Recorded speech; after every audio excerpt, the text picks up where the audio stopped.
A paz do Senhor Jesus, meus amados irmãos, estamos aqui uma vez mais para a nossa leitura diária da Bíblia e hoje nós iniciaremos as nossas leituras no livro de Jó. Lembrando sempre, amados, que nós estamos lendo na versão Almeida Revista e atualizada. Amém? Vamos lá então? Jó, capítulo 1. Havia um homem na terra de Uz, cujo nome era Jó, homem íntegro, reto, temente a Deus e que se desviava do mal. Nasceram-lhe 7 filhos e 3 filhas, e possuía 7.000 ovelhas, 3.000 camelos, 500 juntas de boi e 500 jumentas. Era também muito numeroso o pessoal ao seu serviço, de maneira que este homem era o maior de todos os do Oriente. Seus filhos iam às casas uns dos outros e faziam banquetes, cada um por sua vez, e mandavam convidar as suas 3 irmãs para comerem e beberem com eles. Decorrido o turno do dia dos seus banquetes, chamava Jó os seus filhos e os santificava. Levantava-se de madrugada e oferecia holocausto segundo o número de todos eles. Pois dizia: talvez tenham pecado os meus filhos e blasfemado contra Deus em seu coração. E assim Jó fazia continuamente. Num dia em que os filhos de Deus vieram a apresentar-se perante o Senhor, veio também Satanás entre eles. Então perguntou o Senhor a Satanás: de onde vens? E Satanás respondeu ao Senhor e disse: de rodear a terra e passear por ela. Perguntou ainda o Senhor a Satanás: observaste o meu servo Jó? Porque ninguém há na terra semelhante a ele, homem íntegro, reto, temente a Deus e que se desvia do mal. Então respondeu Satanás ao Senhor: porventura Jó debalde teme a Deus? Acaso não o cercaste com sebe a ele e a sua casa e tudo quanto ele tem? A obra de suas mãos abençoaste, todos os seus bens multiplicaram na terra. Estende, porém, a mão e toca-lhe em tudo quanto tem, e verás se não blasfema contra ti na tua face.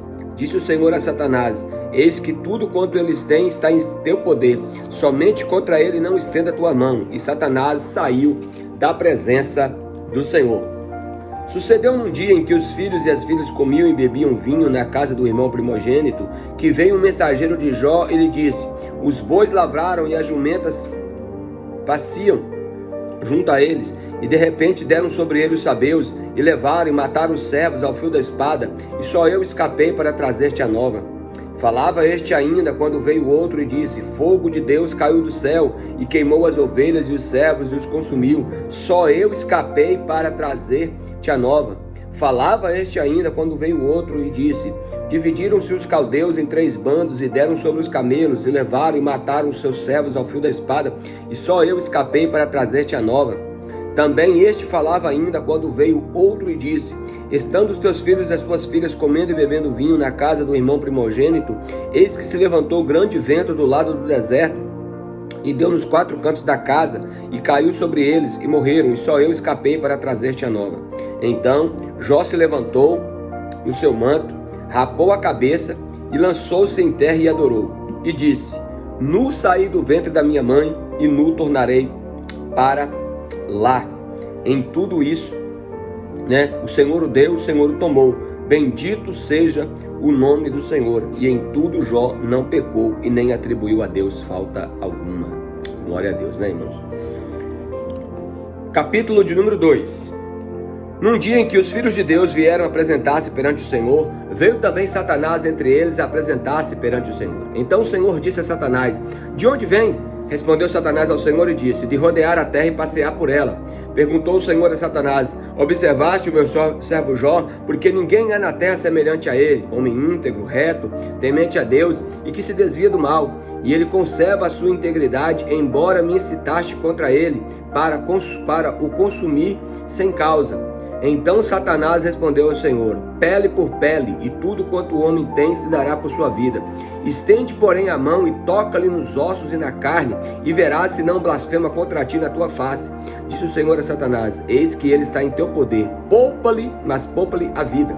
Então saiu Satanás da presença do Senhor e feriu a Jó de tumores malignos, desde a planta do pé até o alto da cabeça. E Jó, sentado em cinza, tomou um caco para com ele raspar-se. Então sua mulher disse: ainda conservas a tua integridade? Amaldiçoa a Deus e morre. Mas ele lhe respondeu: falas como qualquer doida. Temos recebido o bem de Deus e não receberíamos também o mal? E em tudo isto não pecou Jó com seus lábios. Ouvindo, pois, os 3 amigos de Jó todo o mal que lhe sobreviera, chegaram cada um do seu lugar: Elifas, o Temanita, Bildade, o Suíta e Zofar, o Naamantita, e combinaram ir juntamente a condoer-se dele, a consolá-lo.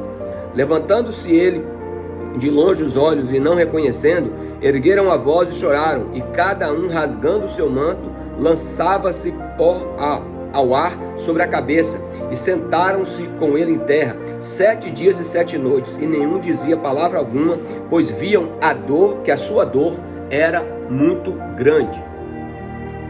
Capítulo de número 3. Depois disso, passou Jó a falar e amaldiçoou o seu dia natalício, e disse Jó: pereça o dia em que nasci e a noite em que eu disse, foi concedido um homem. Conserva-te aquele dia em trevas, e Deus lá de cima não tenha o cuidado dele, nem resplandeça sobre ele a sua luz. Reclama-no as trevas e a sombra de morte, habitem sobre ele nuvens, espante-o tudo que pode enegrecer o dia. Aquela noite que dela se apoderem densas trevas, não se regozije entre os dias do ano, e não se entre em conta dos meses. Seja estéril aquela noite, e dela sejam banidos os sons de júbilo. Amaldiçoa-se aqueles que sabem amaldiçoar o dia, e sabem excitar o monstro marinho. Escureçam-se as estrelas do crepúsculo matutino desta noite. Que ela espere a luz, e a luz não venha, e que não seja as pálpebras dos olhos da alva, pois não fechou as portas do ventre da minha mãe, e nem escondeu dos meus olhos o sofrimento. Por que não morri eu na madre? Por que não expirei ao sair dela? Porque houve regaço que me acolhesse? E por que peitos me amamentaram? E por que agora repousaria tranquilo e dormiria, e então haveria para mim descanso com os reis e conselheiros da terra, para se edificar mausoléus? Ou como os príncipes que tinham ouro e encheram de pratas as suas casas? Ou como um aborto oculto eu não existiria? Como crianças que nunca viram a luz? Ali os maus cessam de perturbar, e ali repousam os cansados. Ali os presos juntamente repousam, e não ouvem a voz inferior. Ali está tanto o pequeno como o grande, o servo como o livre. Por que se concedeste luz ao miserável e vida aos amargurados de ânimo, que esperam a morte e ele não vem, que cavam em procura dela mais do que os tesouros ocultos? Eles se regozijariam por um túmulo e exultariam se achasse a sepultura. Por que me concede luz ao homem cujo caminho é oculto e a quem Deus cercou de todos os lados?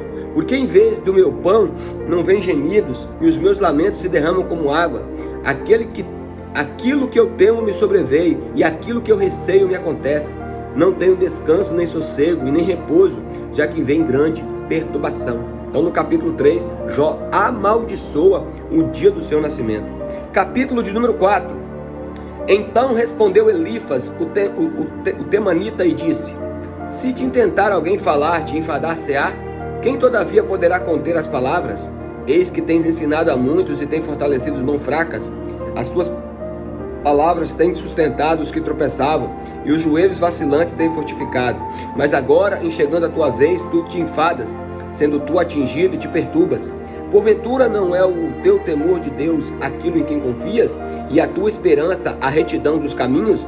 Lembra-te, acaso já pereceu algum inocente? De onde foram os retos destruídos? Segundo eu tenho visto, os que lavram a iniquidade e semeiam o mal, isto mesmo eles cegam.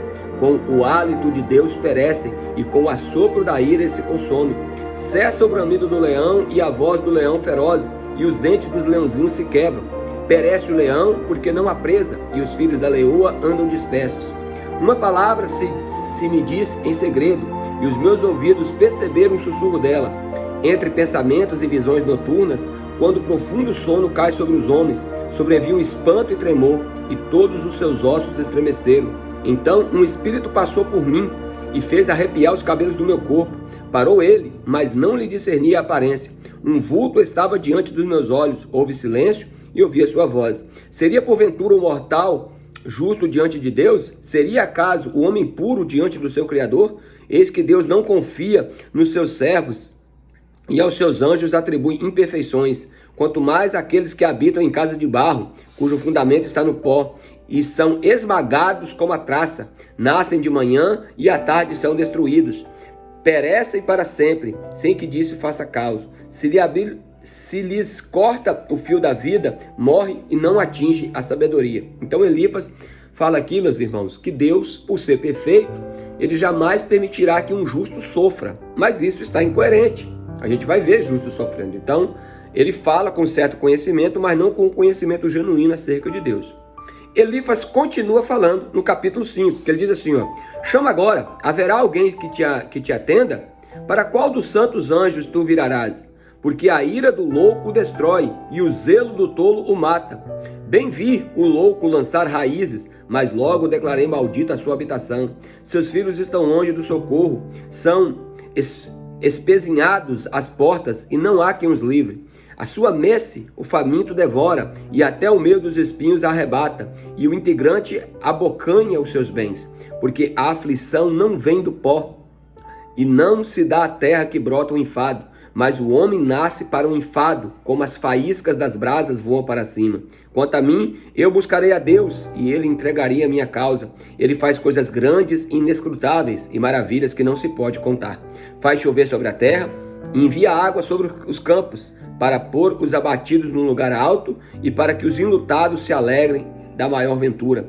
Ele frustra as maquinações dos astutos, para que as suas mãos não possam realizar seus projetos. Ele apanha o sábio na sua própria astúcia, e o conselho dos que tramam se precipita.